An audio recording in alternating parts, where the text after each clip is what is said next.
that pepper. It's the hottest it's in recorded yan, Guinness Book of World Record. I'll give you sa manual. Ang normal na siling labuyo is 70,000 Scoville unit. That's how they measure it. 70,000, 90,000. The Aji Charapita is lower. It's 50,000 Scoville units. Yung habanero is 300,000. 250 to 350,000 Scoville units. That one is 2.2 million Scoville units. So, yung difference niya from hot pepper there. So, last night nga super hot pepper. The vice mayor from Siniloan, tried to pass. Pag hindi ka sanay, yan ang sasabihin ko sa'yo, pass. Oh.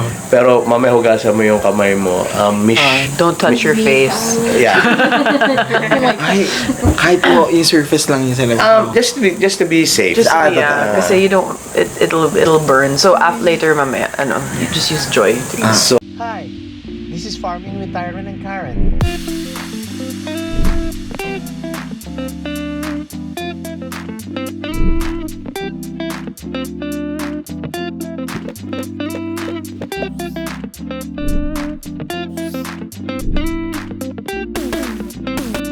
Kahit anong itanim mo, you have to be responsible. Kasi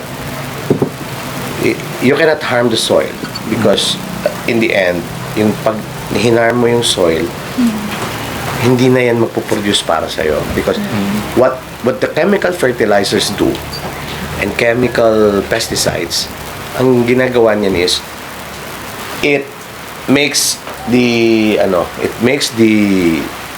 una-una, yung chemical fertilizer para dyan sa halaman per se, para lang sa halaman. So, pagagandahin niya yung halaman, yung pagagandahin yung bunga, but it's harming the soil. Tapos pag umulan, pupunta yan sa river, and yung mga chemicals na yan pupunta doon. So, it harms everyone. And also, it's found out that yung mga chemicals, they harm, nagka-cause ng cancer. So, that's one also of our objective to produce yung talagang healthy and all natural na produce kasi it harms everything. So it causes cancer, it causes yung mga kasi because of the what's the political correct word? Okay, so it does more harm than good. And also, yung environment mo, when you damage the soil, hindi na siya, pinapatay mo yung mga microorganisms. So, yung original question is about ecological benefits. Ecological benefits. The ecological benefits you can only get it from being responsible kasi those are high value crops. Ecological, there's really kumbaga unless you plant trees and make money or profit from it, yung mga yun yung mga pechay, sili and everything, lang yun those are like what I said earlier, high value crops. Yung high value crops, you make money from planting, from taking good care of it. Pero yung ecological, magkakaroon lang tayo ng benefit if you're doing natural farming. If you're gonna use yung mga harmful chemicals and pesticides, there's zero or negative. It's bad for If I can add, Yeah. if you also see like some highly industrial farming locations in, like, let's say in the US, because they use like a lot of chemicals for some areas, right? For example, like corn, right? Oh my gosh, Rolo. You can see the soil is like sobrang pino na, and then it's like a light color. It's basically turned into sand and it's useless. So that's the effects of not taking care of what you put on your crops. So, yeah. Yep. So, yung ecological, yun yung ano eh. And then, if you talk about ecological value, that's where yung agro, or yung ano, forestry comes in. In my, I really love this subject, to be honest, because that's the future eh. You know, like, you put value when you like plant yung mga native trees. That's that's for the future, para sa inyo, para sa magiging kids ninyo. Yeah, so the value is really from the the farmers and the farm owners, kung ano yung value na ilalagay nila. So you either put chemicals para lumaki yung kita mo, or be responsible, mawalan ka ng 40%, because it really counts, no? A papaya will produce a lot more, tsaka pare-pareho itsura when you're using chemical fertilizers, pero kami, nagsuffer kami ng not so good produce, pero we're happy. And then we're not saying that we're 100%.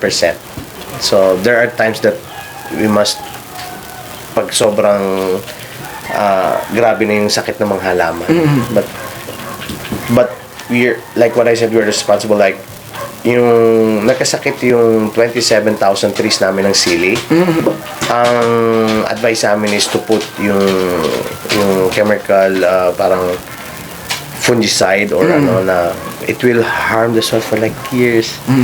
So we just allowed that 27,000 to die. We took it out. We because we want to be we want to maintain yung agro forestry namin culture. And putting chemicals kasi is a shortcut. Yeah. Yeah. Did I answer your question? Yes po. Yeah, thank you. Sir, din naman po sa kanina sinasabi niya, yung interaction nga po. Sa tingin niyo po, yung mga, kunwari, woody trees niyo, ano po yung benefits niya na napoprovide dun sa mga agricultural crops? For example po, kunwari, shading, ganun po, mga evapotranspiration. And then yung mga nitrogen fixing, no po. Kasi po sabi nga nila, pag agroforestry daw, kailangan daw po intentional yung mga pagtatanim natin. Ibig sabihin, may purpose po talaga. Kung ano yung nilalagay natin doon sa ating area, sa ating taniman, is talagang intentional siya. Meron siyang specific na purpose na pinoprovide doon sa taniman. Eh, yun po. Kaya, Yun, yung mga benefits po, kunwari, yung trees nyo, kaya ito po yung napili nyo ay for shading din ng mga agricultural crops. Okay. So, sa amin, yung ginagawa namin, yung, like what you said, yung pag-induce ng mga nitrogen and everything. So, meron kami dati mga mani-mani, yung parang mga cover crops. magkakawati nga rin po kami nakita. Yeah. Okay. Also, yung meron kami yung mga tricantera. We put it, yung purpose nun is para pagkain sa mga hayop. So, yung tricantera, it's, ano ba tawag sa tricantera? Yung local name niya. So, tricantera, it's one of the, yung benefits nun, yung mga dahon nun. Pwede mo ipakain kaagad sa mga goats, sa mga fire. Yung mulberry. Meron nga pa nakita ko. Yes, may mulberry kami, meron kaming well, yung mga yung napier. Pero yung your question is ano yung mga tinanim namin. So for shading wala kaming tinanim kasi mostly ang tanim namin are solanaceous crops. Sili, talong, mga kamatis. Kailangan full sun po talaga. Kailangan nila ng araw. So you cannot put shade. Even calamansi, it says all our summer crops and summer trees like. So hindi kami naglagay nun for cover. But we plant bamboos as parang windbreaker. Okay po. So we're getting it's getting exciting, right? Diba? Nakikita yung interaction ng mga components. So that's why I said when si Phil, sabi ko, even if we had a party last night, sabi ko, yes, we will have I will wake up for this. Thank you very much po. Kasi we would like to share yung yung natural farming, yung agroforestry to the people because you cannot have farm in the forest and not harm. So you have to plan it.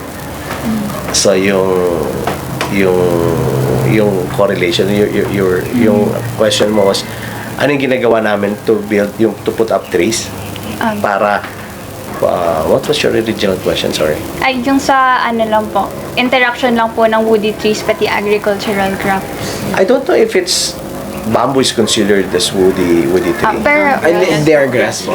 From They're grass, but pero it helps also the environment. Actually, it shades you from yung kapitbahay mo may chemicals na ginaano. That's and up here, yan yung naghaharang ng yan yung naghaharang. Para hindi ka mapunta. Dito naman wala namang chemical users na farmers here in the area. Tawag dito, yun naman po. Tawag dito, kanina po nasabi niyo rin yung mga pinagdadalahan niyo po ng mga produkto ninyo. Yeah. Di ba? Like, mga restaurants, yung mga ganun po. Ano po sino yung mga customers niyo po dito? Okay. Our number one customer is yung the Giannis. So, yan yung sa Alabang and sa BGC. Yan yung sa families o sa father. Ang nagmamanage yung father ni Matteo Giricelli, I'm sure. Okay po. So, that's the restaurant. So, and it's an Italian restaurant. So, we're very proud that we're able to give yung pumasa yung produce namin kahit hindi kami gumagamit ng chemicals. And that's also good for restaurants. Pagka halimbawa, masasabi nila na, our vegetables came from Grace Forest Farm. So, yung sa Grace Forest Farm, ano yung practice ninyo? So, this is our practice. So, we would like to give value. Not just, of course, we want to make money. Pero we want to be responsible first. We want to practice really good agriculture. And then we make money. That's our, and I believe that is responsible farming. Meron yung question mo is really I really like your question kasi about yung yung mga what we put, no?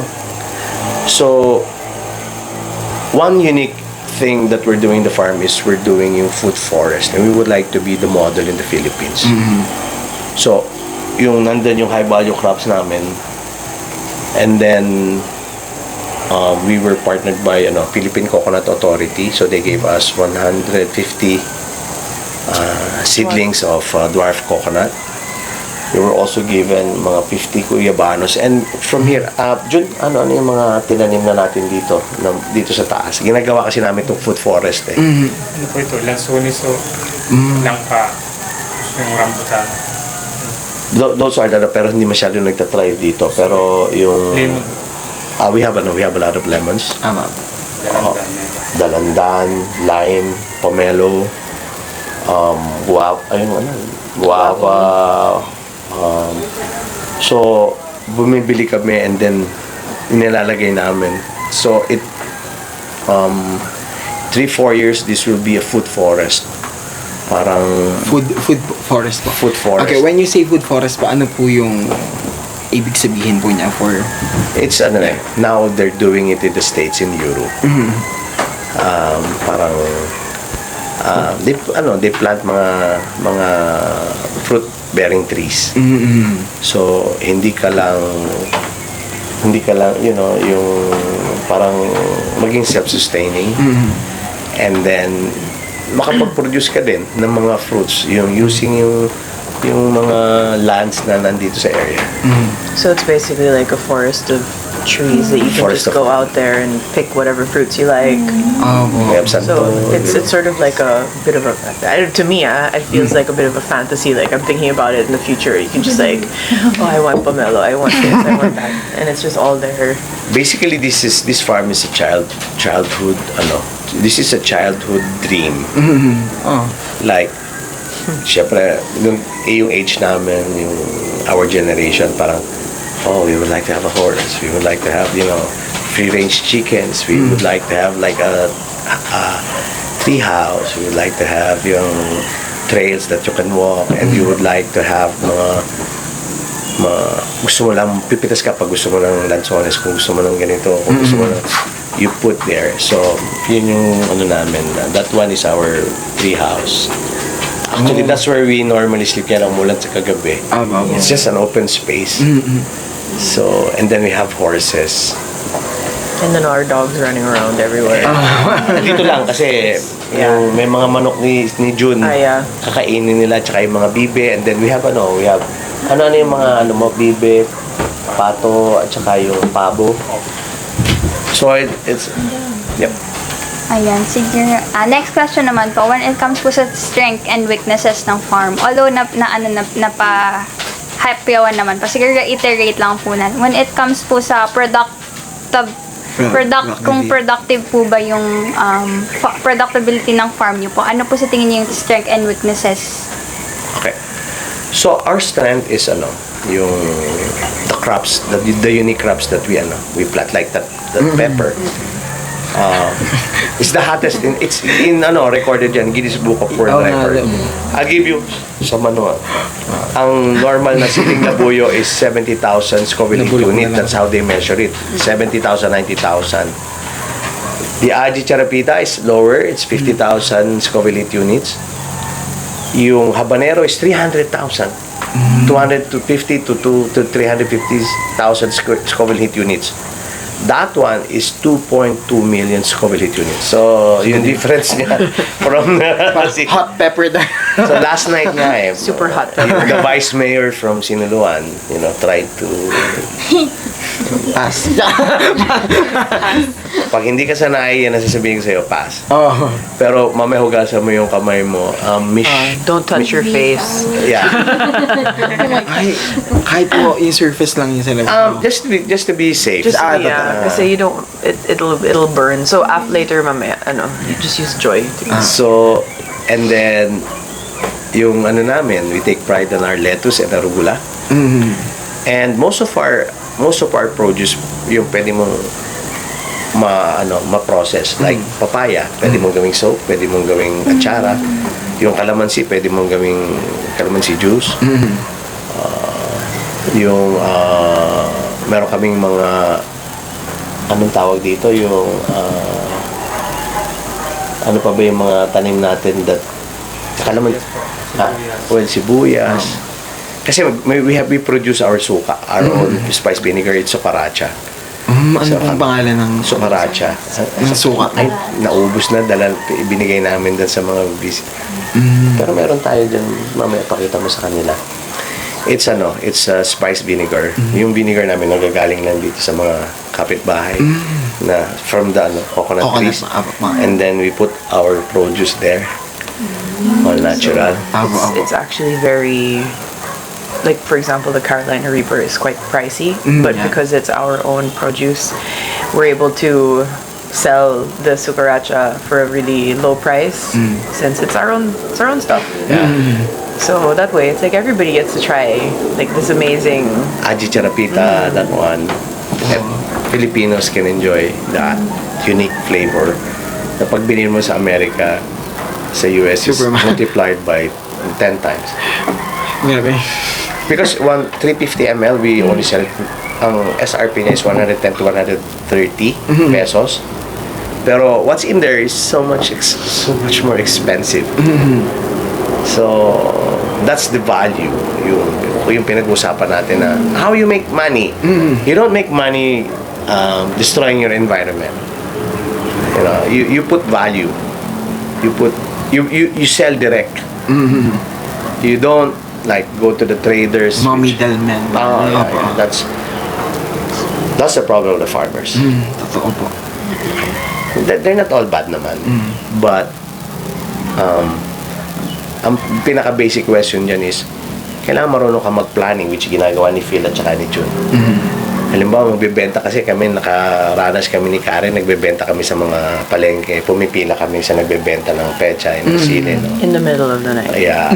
And then we work pa in the morning.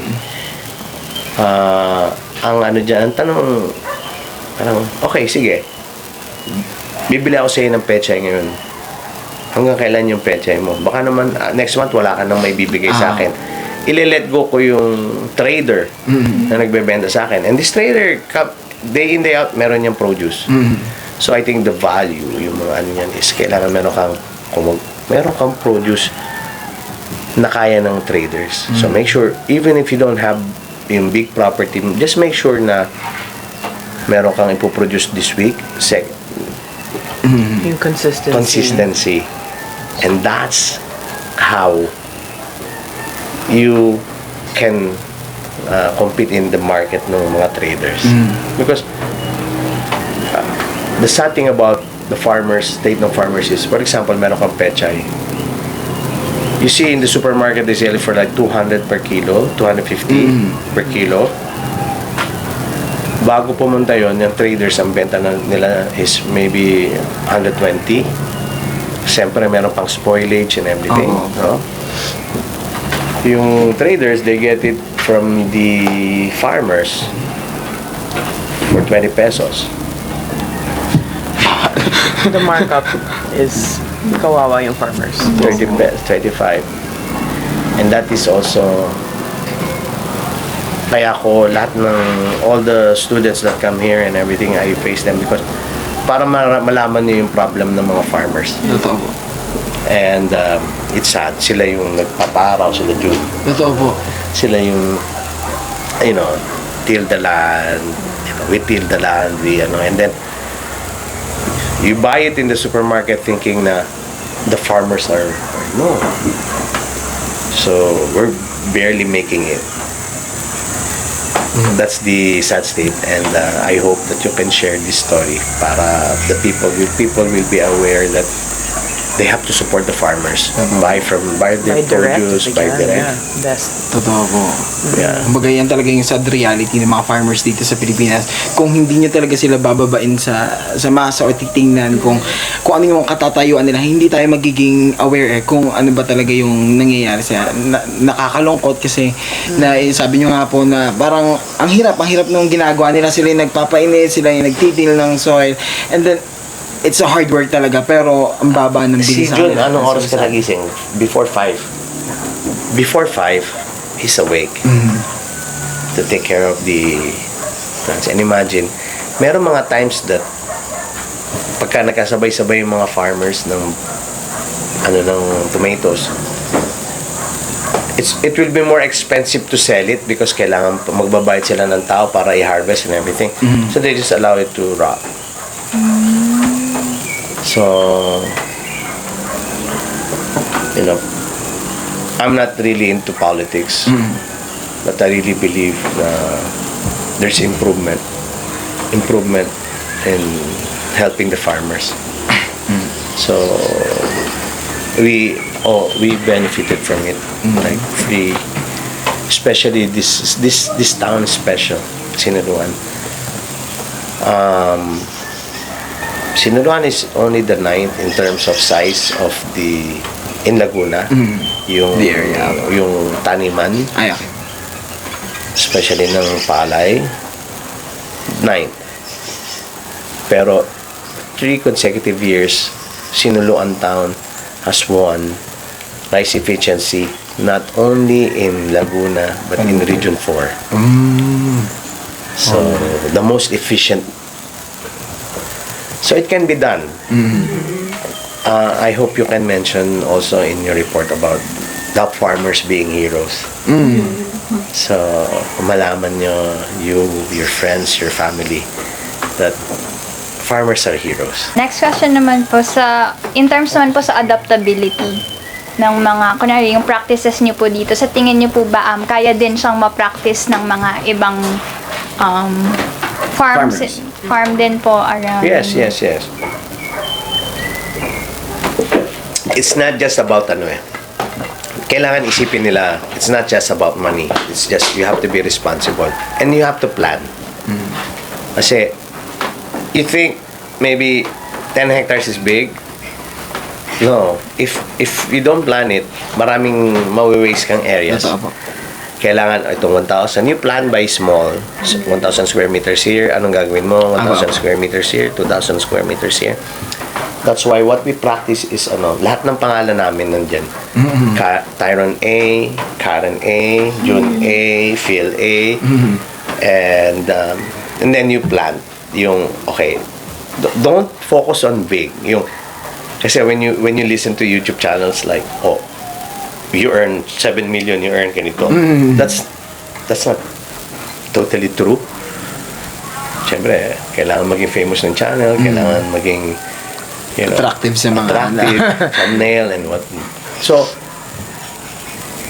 that also one of the reason also. Yung mga nagkaroon kami ng YouTube channel is to see yung failures, not only yung success but the failures.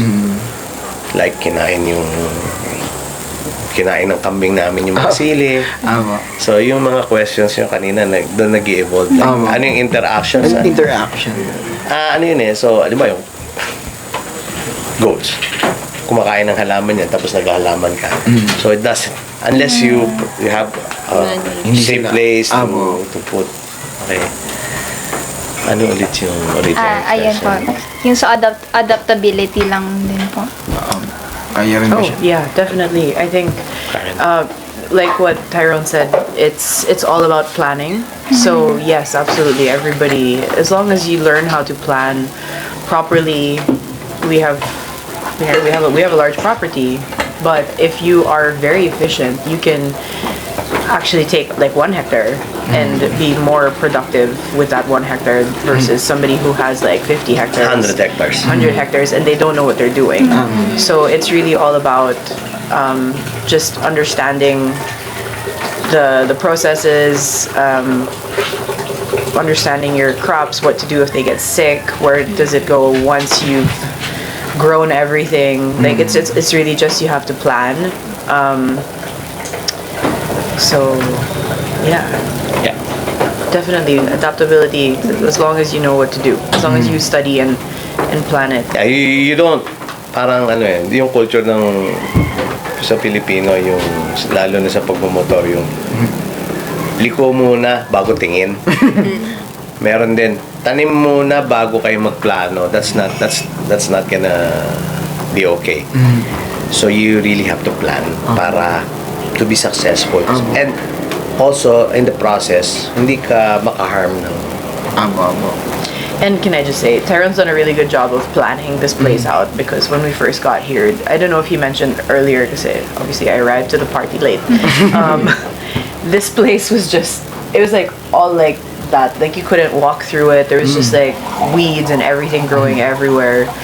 And little by little, he was able to transform the whole, well, not the whole farm, because we're not touching a lot of it. That's we want to maintain it.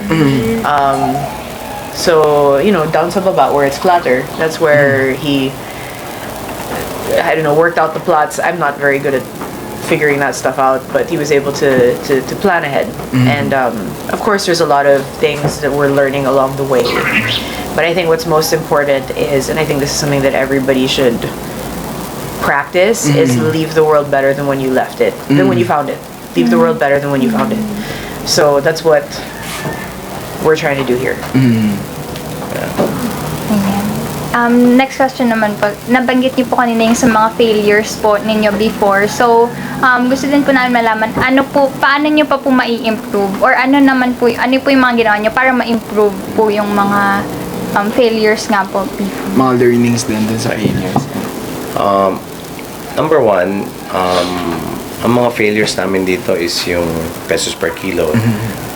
Na-tsempohan namin 15 pesos per kilo sa amin. Kamatis, pag bago magpasko, 170 per kilo. Naabutan namin 10 pesos, 8 pesos per kilo. So, I wouldn't say it's a failure. I really don't believe yung sa failure because I believe that there are only beautiful things that happen in your life and the things that you can learn from. Pero syempre, from what we can learn from is yung nagtanim kami ng 2 hektaryeng sili. Ganito. Kasi nga, because we watch YouTube channels that says, kikita ka ng malaki when you plant this. When yung isang hektarya, ganito. Yun yung ano nila, yung parameters nila. So, ang natutunan namin doon, wag ganun. You have different crops. You have different... So, in all of those things, you can make profit.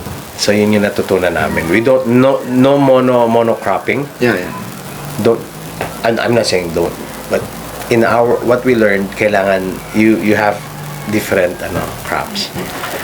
And then yung mga failures namin or yung the challenges that we face, syempre yung the farmers will always face natural calamities, natural Given na yun sa Pilipinas na. yeah. So yung typhoon, yung ganyan. So ang ginawa namin, dito kasi umulan 3 months and a half, walang tigil. So it killed most of our crops.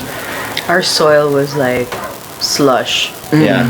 You couldn't walk through anywhere without like yung bota. Yeah. So Sobrang sama. ang ginawa namin doon, nagtayo kami ng mga greenhouses. So nag-hydroponics kami sa lettuce. So it was a huge challenge, but it turned into a little bit of a blessing because then we Yes. found out a That's- way to deal with it. Yan yung yung you transform yung challenges and failures to like natuto na kami ngayon June, di ba? Inilagay namin yan doon sa may side ng bundok para kahit anong hangin ang pumunta dyan, hindi na kami maapektuhan. Protected. Yung mga structures namin, mas matibay siya. So, that's how we bounce back. Yeah. And Use the layout of the land. yes, to use the layout of the lands to Take protect advantage of- yun din yung question niya kanina, Yeah. di ba?